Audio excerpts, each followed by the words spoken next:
영화 배너의 세 가지 교훈. AD 26년 예루살렘은 로마 제국의 통치하에 있었는데 당시 예루살렘에 유다 배너가 살고 있었다. 배너는 당대 제일가는 유대 귀족이었다.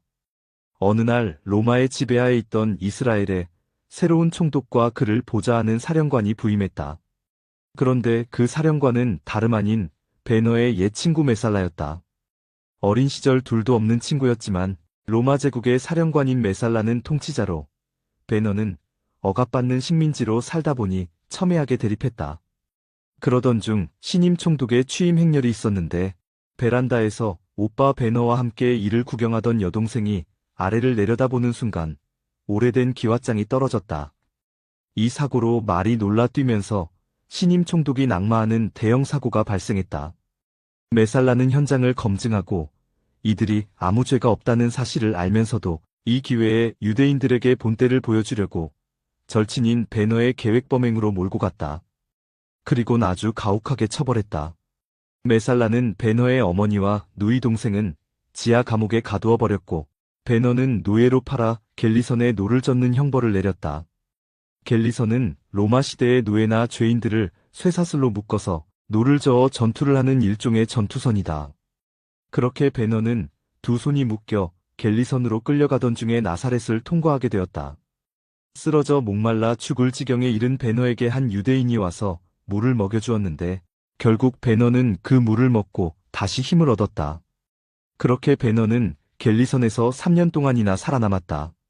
그러던 어느 날 전쟁이 벌어졌고 치열한 해상전이 펼쳐지면서 전투 중에 아리우스 제독이 바닷물에 빠졌다.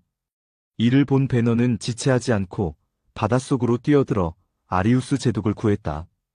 이를 통해 배너는 아리우스 제독의 총애를 받고 시간이 흘러 그의 양아들이 되어 로마 귀족으로 신분 상승을 이루었다. 이렇게 인생 반전을 이룩한 배너는 원수를 갚기 위해 메살라가 출전한 로마 최대 이벤트였던 전차 경주에 출전한다. 메살라는 원수지간이 된 배너를 죽이려고 전차 바퀴에 칼날을 달아 상대 전차를 갈아버린다. 그러나 노예선에서 수년 동안 갈고 닦은 강인한 체력과 멘탈로 무장한 배너는 메살라와 한판 승부를 벌이는데 총 9바퀴를 도는 거대한 전차 경기장에서 서로 채찍으로 치고 칼날로 가는 사투를 벌인다. 결국 배너를 죽이려고 만든 전차 바퀴에 오히려 메살라가 치여 죽는 비참한 최후를 맞이한다. 그 후 배너는 어머니와 누이 동생을 찾았는데 그들은 당시에 모든 사람이 피하는 문둥병에 걸려 너무나도 비참한 삶을 살고 있었다. 이런 모습을 보고 충격과 슬픔에 빠진 배너는 마지막 희망을 걸고 이들을 데리고 기적을 행한다는 예수님을 찾아갔다. 그런데 예수님은 십자가를 지고 골고다 언덕을 오르고 있었다. 무거운 십자가를 지고 가는 예수님께서 쓰러지자 배너는 황급히 물을 떠다가 주님에게 먹이려고 얼굴을 보았다. 그분은 다름 아닌 자신이 나사렛에서 목이 말라 쓰러졌을 때 자신에게 물을 먹여준 분이었다. 그렇게 배너는 십자가를 지고 가는 예수님을 따라 골고다 언덕에 올라갔다. 배너는 그곳에서 예수님의 마지막 메시지를 듣게 되는데 그것은 아버지, 저들을 용서하옵소서. 저들은 자신이 무엇을 하는지 모릅니다. 이었다. 이 모습을 보면서 그동안 복수에 사로잡혔던 배너는 완전히 새 사람으로 거듭났다. 더욱 더 놀라운 사실은 예수님께서 숨을 거두자 하늘에서 천둥번개가 치면서 배너의 어머니와 누이 동생의 문둥병이 깨끗이 치유되는 기적이 일어났다. 이 작품은 루 월리스 1827만 1905의 소설 배너를 영화화한 배너의 스토리이다. 이 작품에는 세 가지 중요한 메시지가 있다. 첫째, 아무리 어려워도 목숨 걸고 노력하는 자에게 인생 역전이 일어난다는 것이다. 노력한 만큼 그 대가를 받는다는 것이다.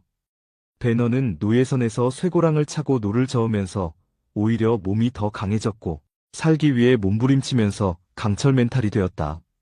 둘째, 물 한 잔이라도 섬기는 삶을 살라는 것이다. 배너라는 영화 속에 예수님은 딱 두 장면 등장한다. 한 장면은 예수님께서 배너에게 말없이 물을 먹여주는 장면이고 또 한 장면은 배너가 예수님께 물을 먹여주는 장면이다. 이것의 의미는 신앙은 결코 이론이 아니라는 것이다. 신앙은 삶이고, 신앙은 구체적인 행동이다. 셋째, 기적은 만남의 축복으로부터 온다는 것이다. 베너는 함대 사령관인 아리우스 제독의 눈에 들어 그의 양아들이 되었고, 예수님을 만나 복수에 사로잡힌 인생에서 용서하고 사랑하는 인생으로 거듭났고, 베너의 어머니와 여동생은 예수님을 만나 문둥병이 치유되는 기적을 체험했다. 그렇다. 기적은 만남의 축복으로부터 온다. 만남의 축복을 소중히 여겨야 한다.